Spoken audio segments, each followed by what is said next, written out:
हसनपुर तहसील क्षेत्र में शाहपुर कला के अंदर बाबा साहेब डॉक्टर भीमराव अंबेडकर जी का जन्मोत्सव कार्यक्रम रखा गया। मुख्य अतिथि अंबेडकर विकास मंच के राष्ट्रीय अध्यक्ष महेंद्र सिंह आर्य रहे। कार्यक्रम की अध्यक्षता ग्राम प्रधान श्रीमती मीनू रानी ने की एवं संचालन मास्टर जगत सिंह ने किया। कार्यक्रम में बोलते हुए श्री महेंद्र सिंह आर्य ने कहा कि आज हमें बाबा साहब के पवित्र संविधान की बदौलत तमाम अधिकार मिले हैं। ये सब बाबा साहब के त्याग, बलिदान एवं उनके राष्ट्र के प्रति सोच को दर्शाते हैं। उन्होंने हर स्तर पर सभी धर्म, पंथ, जाति, संप्रदाय के प्रति सम्मान व्यक्त किया है। उन्होंने हर स्तर पर हर वर्ग को विकास की मुख्य धारा से जोड़ने वाले संवैधानिक अधिकार दिए हैं। आज हम संविधान की बदौलत राष्ट्र को एक उन्नत राष्ट्र बनाने में दुनिया की प्रथम कड़ी में आकर खड़े हो गए हैं। संविधान की ताकत की बदौलत आज हर तबके को मुफ्त शिक्षा, रोजगार के अवसर, सामाजिक समरसता प्राप्त हो पा रही है।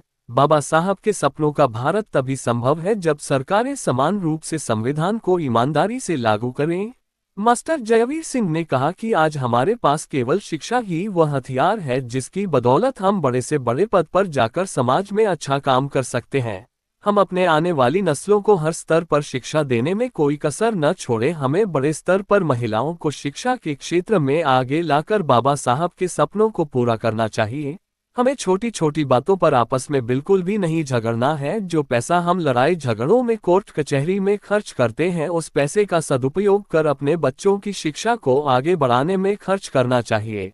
श्रीमती चंचल सागर ने बोलते हुए कहा कि हमें बाबा साहब के त्याग और बलिदान से यह शिक्षा मिलती है कि हमें हर स्तर पर समाज को जोड़कर आपसी मतभेद भुलाकर एक शानदार समाज का उदाहरण पेश कर सकते हैं।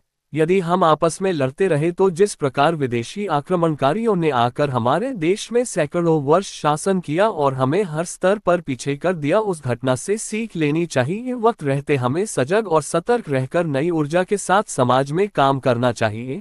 ग्राम प्रधान श्रीमती मीनू रानी ने कहा कि संविधान हमारा सबसे पवित्र ग्रंथ है। ये हर घर में होना चाहिए और इसको सबको पढ़ना चाहिए। यदि इसमें लिखे एक एक अनुच्छेद को हम ध्यानपूर्वक पढ़ते हैं तो हमें पता चलता है कि इसके अंदर जीवन जीने की शैली समाज में आपसी भाईचारा, सौहार्द बनाकर विकास करने में मदद कर सकता है।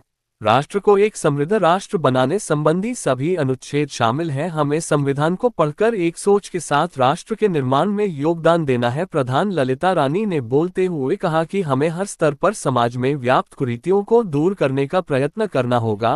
ब्रह्मज्ञान जी ने बोलते हुए कहा कि आज हमें हर स्तर पर बाबा साहब के विचारों को आत्मसात करने की आवश्यकता है। बाबा साहब दुनिया के सबसे बड़े विद्वानों की सूची में आते हैं। ये हमारे लिए गर्व की थी।